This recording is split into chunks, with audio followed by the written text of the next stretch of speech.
Hello. Mä näin kun joku teki tämmösen TikTokin, missä se esitteli niitten ruokaostokset. Joten mä nyt niinku ajattelin, että mä tekisin saman. Joo.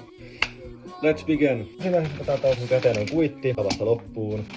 Tummon ranskalaisia. 1, 2. Hullun paras maailma, se on eihän ollut tummaa. Ei no siis rasisti, mutta 2 pakettia kans. Sitten rahkaa. 1, 2, 3, 4. Nää on sunnuntaihin asti. Tiedä kuinka kauan nää kestää nää muut ruuat, mutta anyway.